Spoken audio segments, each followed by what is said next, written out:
Bom, a reportagem de capa da edição 173 da Revista Oeste é assinada por Christian Costa. Com o título Esquecidos no Cárcere, ela mostra com exclusividade o inferno vivido pelos presos políticos do 8 de janeiro. Vamos acompanhar um trecho na voz de Daniel Vidal. As celas escuras e apertadas da colmeia, regadas a banho frio e comida de péssima qualidade, são ainda palco para o drama de mulheres mais velhas, com comorbidades. Iracy Nagoshi é uma delas. Aos 70 anos, a professora de português apresenta sinais de depressão e crises de ansiedade sempre que pensa na família e nos netos. No dia do protesto, ela estava na Praça dos Três Poderes. O advogado que defende Iracy diz que ela entrou no Palácio do Planalto para se refugiar das granadas de fumaça que a polícia jogou para dispersar os manifestantes. O quadro de saúde de Iracy preocupa tanto quanto o de Dirce Rogério, de 56 anos, que sofre de pressão alta. Catarinense de Rio do Sul, ela precisou de atendimento médico urgente quando soube que a filha estava numa unidade de terapia intensiva. Com problemas cardíacos, Crisleide Ramos, de 29 anos, não consegue receber os medicamentos adequados, nem informações precisas sobre a mãe que luta contra um câncer. Há prisioneiros do 8 de janeiro com diversas doenças. Jean de Brito da Silva, de 27 anos, por exemplo, tem autismo. Preso na Papuda, ele não tem a menor consciência do motivo da sua prisão. Os parentes de Silva são catadores de material reciclado e recebem informações do filho por meio de advogados, que atuam de forma voluntária. Bom, a gente recebe aqui no estúdio de Oeste Sem Filtro, Christian Costa. Seja bem-vindo mais uma vez. Parabéns pela excelente reportagem, Cris. Obrigado, Paula. Boa noite a todos. Boa noite, Flávio, Alexandre, Ana. Boa noite a você que nos acompanha. Bom, Cris, eu tive a oportunidade de colaborar, ainda também ouvindo o relato de um jornalista, né, que ficou 70 dias preso, e ele relata uma situação extremamente constrangedora, humilhante, da péssima qualidade da comida, ele que ficou 50 dias usando a mesma roupa do corpo, não tinha talher, a comida vinha às vezes azeda, com larvas, com caco de vidro, e a gente percebe que os relatos são muito parecidos, né, dessas pessoas que tiveram essa experiência. E me chamou muito a atenção o caso desse menino do Jean da Silva, que é um autista e que os pais trabalham com reciclagem. E, inclusive, a defesa desse menino, que tem 27 anos, tem dificuldade porque não consegue... Ele tem dificuldade de se expressar, então a defesa mal sabe qual a condição que ele se encontra na cela. Eu queria que você falasse um pouquinho mais especificamente desse caso, Cris. O Jean ele é bem conhecido na cidade de onde ele é, no Mato Grosso. Em Mato Grosso, e nessa cidade especificamente havia um grupo de pessoas que gostaria de ir a Brasília. Ele entrou, não é, nesse comboio para ir até Brasília sem comunicar à família, e a família então começou a procurá-lo e só foi ter notícias desse rapaz quando houve o desfecho no Palácio do Planalto, na Praça dos Três Poderes, em 8 de janeiro. O rapaz foi levado então para Papuda com os outros presos, não é, naquela ocasião. E, segundo o advogado do Jean, ele não quebrou absolutamente nada. Pelo contrário, ele estava tentando ajudar pessoas naquela ocasião e, infelizmente, ele foi pego e, junto com todos os outros, né, Paulo, foi enviado para a cadeia e lá ele está passando por uma situação bem degradante, que, na verdade, é a de todos os outros presos do 8 de janeiro. E como a Paula bem observou, como está também na reportagem, ele tem dificuldades para se expressar em razão do autismo. Além do autismo, também ele tem um certo atraso mental em razão de uma outra doença. Então, a defesa tem dificuldades para se comunicar. Ele sequer sabe por que está preso. E quando se comunica com a defesa, também com certa dificuldade, ele diz que quer voltar para casa e quer reaver a sua família.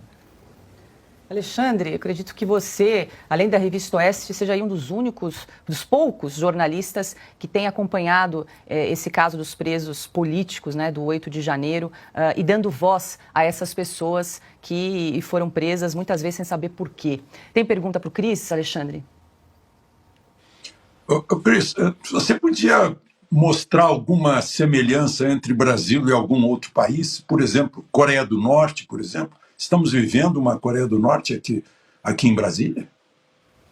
Olha, Alexandre, a sua pergunta ela já embute a resposta, não é? Eu creio que é exatamente isso que você descreveu, uma situação bem degradante, que a própria defesa dos clientes ela não sabe explicar, na verdade, o que é que acontece. Quando esses advogados são entrevistados, eles dizem que é um processo totalmente atípico numa democracia como o Brasil, e alguns, inclusive, fazem referência a países de cunho ditatorial como esse que você agora mencionou, Coreia do Norte, China, enfim, Cuba, onde há, de fato, presos políticos. Então, é uma situação totalmente atípica, a qual, reitero aqui, os advogados também estranham.